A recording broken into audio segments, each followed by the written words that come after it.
आज कहानी एक ऐसे व्यक्ति की जो अपने परिवार में अच्छे ढंग से चल रहा था, जिम्मेदार का लड़का था। एक 500 रुपये के ऊपर विवाद होता है। विवाद होने के बाद वो कटरी का किंग कैसे बनता है, कहानी है डाकू कलुआ की। हमारे सभी दर्शकों को नमस्कार। आप देख रहे हैं यूट्यूब चैनल लालू यादव करहल। मैं सुशील कुमार। उत्तर प्रदेश के जनपद शाहजहाँपुर में थाना परौल के तहसील करना गांव पूरन नंगला में जन्म होता है कलुआ का। कलुआ के पिता अपनी ज़मीन एक पड़ोसी गांव के ही श्याम सिंह के बीच गिरवी रखते हैं। गिरवी रखने के बाद उनकी ज़मीन करते हैं। 500 रुपये के ऊपर विवाद होता है। उस विवाद में कलुआ को बहुत मारा पीटा जाता है। खेत पर ही कलुआ को मरणासन पर छोड़कर श्याम सिंह वहाँ से भाग जाता है। कलुआ अस्पताल जाता है। उसके बाद उसका स्वास्थ्य सही हो जाता है। फिर कुछ दिनों बाद श्याम सिंह से खेत पर फिर झंझट होता है। उसमें कलुआ के भाई को मृत्यु के घाट उतार दिया जाता है। श्याम सिंह मार देते हैं। उसके बाद होता क्या है, कलुआ बदला लेने की ठान लेता है। बदला लिया कैसे जाएगा, कलुआ वहाँ चंबल की तरह कटरी गंगा के घाट में पड़ता है तो कटरी में कूद जाता है। और उस समय गैंग होती है छोटे लला बड़े लला की, उनका उसे सड़ मिल जाती है। उस गैंग में जाता है। कुछ दिनों बाद छोटे लला बड़े लला गैंग के मारे जाते हैं। कलुआ और उसके साथी रज्जू होता है, वो गैंग उनकी हो जाती है। 1996 में डाकू कलुआ का नाम और पास कुख्यात हो गया था, बहुत भयभीत हो गया था।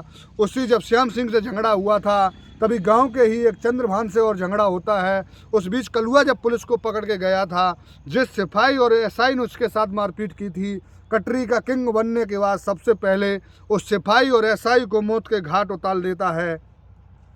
और उसके बाद 1996 में ही श्याम सिंह मेला करने जाता है पशुओं का गंगा के पुल के किनारे। गंगा के किनारे पता चल जाता है कलुआ को कि श्याम सिंह और उसका भाई आता है, तो कलुआ सरेआम पकड़कर उन्हें बेरहमी से मार देता है। श्याम सिंह और उसके 5 भाइयों को साथ मार देता है। उसके बाद कलुआ का क्षेत्र में बहुत बड़ा दबदबा और रुतबा हो जाता है, क्योंकि वो स्थानीय लोगों को सताना बंद कर देता है और लोगों पर आक्रमण करके बड़े बड़े लोगों से पैसा लूटकर काफ़ी चर्चित हो जाता है।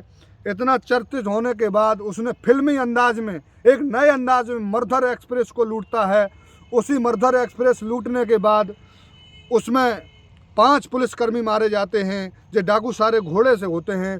फिर तो कलुआ का पुलिस को भी डर सताने लगा। एक बाद उसमें 5 पुलिसकर्मी मारे जाते हैं, जो डाकू सारे घोड़े से होते हैं। फिर तो कलुआ का पुलिस को भी डर सताने लगा। एक तरह से वो उनके दिलों और रहम में दर्द हो गया। वो इतना निर्भीक और निर्लज्ज हो गया, किसी भी बड़े आदमी को छोड़ता नहीं था। गरीब लोगों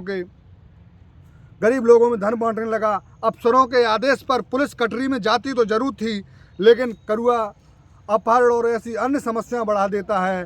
कुछ समय बाद कलुआ अपहरण करना बंद कर देता है। छोटी छोटी गैंगों को जुम्मा देकर अपहरण कराने लगता है।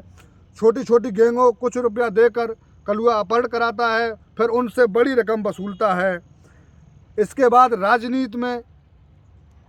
राजनीति में उसके स्थानीय नेताओं से बहुत अच्छे संबंध होते हैं।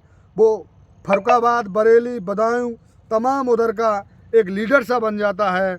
वहाँ पुलिस की एसआई, सीओ, एसपी की तैनाती उसके हिसाब से ही होती है कि उसे सूचना भी चाहिए होती है। 2004 में राजेश कुमार सैंत कंपिल थाना अध्यक्ष समेत 5 पुलिसकर्मियों को हत्या कर देता है और उनकी शस्त्र छीन ले जाता है।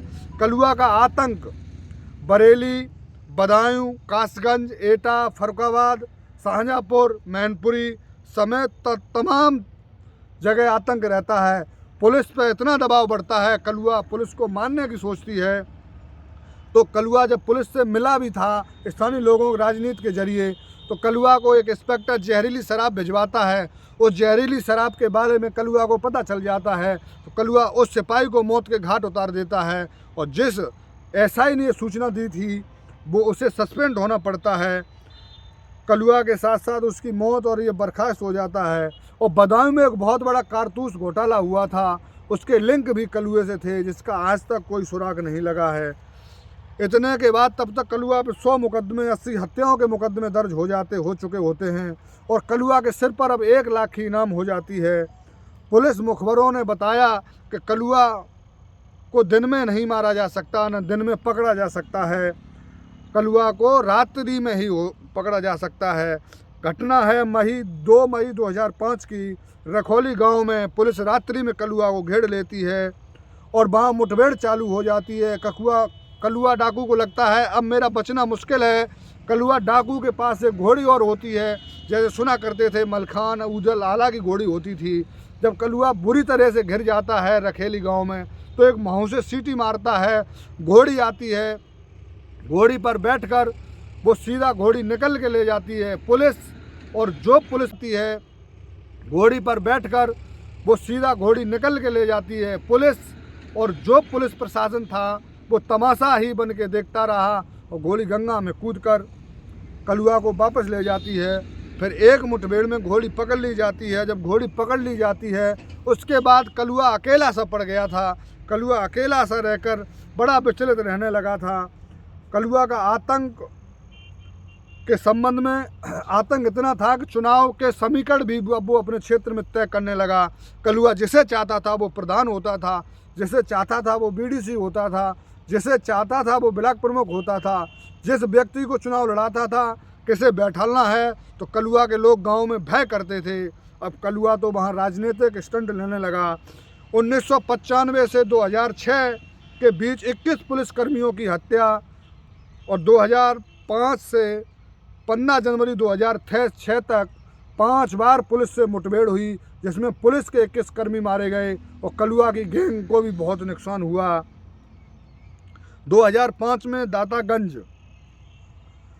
दातागंज में 23 दिसंबर 2005 को एक अपहरण 4 किसानों का एक फार्म हाउस से 5 किसानों का अपहरण करता है। वो किसान हरियाणा के होते हैं और उस समय जो हरियाणा के खट्टर वो देवीलाल चौटाला सीएम हुआ करते थे, उनके वो बहुत करीबी होते हैं। वो उत्तर प्रदेश के सीएम से बात करते हैं। उत्तर प्रदेश और हरियाणा के सीएम पूरी पुलिस का ताना लगा देते हैं। अब कलुआ के खात्मा का समय आ जाता है। कलुआ के सर पर 1 लाख की इनाम हो जाती है और उस हरियाणा सीएम के पुलिस ने मुठभेड़ कर 17 जनवरी 2006 को मुठभेड़ हुई। उस मुठभेड़ में एक आहट की आवाज़ आई, किसी को गोली लगी है। गोली लगने के बाद पुलिस जंगल में जाती है तो गोली चलना बंद नहीं होती है। पुलिस आगे देखती है खून पड़ा है, फिर गंगा की तरफ जाती है।